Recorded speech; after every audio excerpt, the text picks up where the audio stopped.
Hello guys, അങ്ങനെ നല്ല heavy മഴ നടന്നുകൊണ്ടിരിക്കട്ടെ ഇവിടെ കോട്ടയത്ത് കേട്ടോ. അപ്പം നമ്മൾ വീട്ടിൽ തന്നെയാണ്. ഇപ്പോൾ വീട്ടിൽ നമ്മൾ ഒരു പണിയില്ല, നമ്മൾ റെസ്റ്റ് അടിച്ചിരിക്കുക. അപ്പോൾ ഇത് കണ്ടോ, നമ്മളിവിടെ കുറച്ച് ഹോം മെയ്ഡ് പൊറോട്ട, നമ്മൾ ലൈവായിട്ട് പൊറോട്ടയും ചിക്കൻ കറി ഉണ്ടാക്കാൻ പറ്റും. അപ്പോൾ അതിൻ്റെ പ്രിപ്പറേഷനാണ് നടന്നുകൊണ്ടിരിക്കുന്നത്. അപ്പോൾ നേരെ നമ്മുടെ ജോണിയങ്കളാണ് പൊറോട്ട ഉണ്ടാക്കുന്നത്. അപ്പം ജോണിയങ്കൾ എടുത്തിട്ട് നമുക്ക് നേരെ പോകാം. ഇത് കല്ലിലോട്ട് ഇടുന്നതിന് മുമ്പുള്ള സ്റ്റേജ് അല്ലേ? ഹലോ. ഇത് എത്ര വർഷമായി ഇത് ഉണ്ടാക്കാൻ തുടങ്ങിയിട്ട്? ഇത് ഏതാണ്ട് 40 വർഷത്തിനടുത്തായിട്ടുണ്ട്. 40 വർഷത്തിന് മുകളിലായി. നമ്മൾ വിറക് കത്തിച്ച് നമ്മുടെ പഴയ രീതിയിൽ തന്നെ ഉള്ള രീതിയിലാണ് ഉണ്ടാക്കുന്നത്. ഗ്യാസിലൊന്നുമല്ല ഉണ്ടാക്കുന്നത്. നല്ല ഹോം മെയ്ഡ് ആയിട്ട് അതിൻ്റെ കറക്റ്റ് അതിൻ്റെ രീതിയിൽ തന്നെ അല്ലേ, അതിൻ്റെ രീതിയിൽ തന്നെ ഉണ്ടാക്കുക. ഇപ്പോൾ പൊറോട്ടയൊക്കെ വെന്തിട്ടുണ്ട്. അപ്പോൾ നമുക്കിനി പൊറോട്ട അത് അടിക്കുന്നത് എങ്ങനെയാണെന്ന് നോക്കാം കേട്ടോ.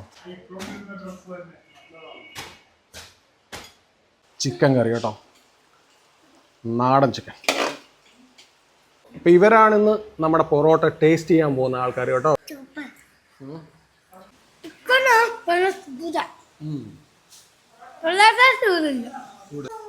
ചിക്കനും കൂട്ടി സൂപ്പറാ.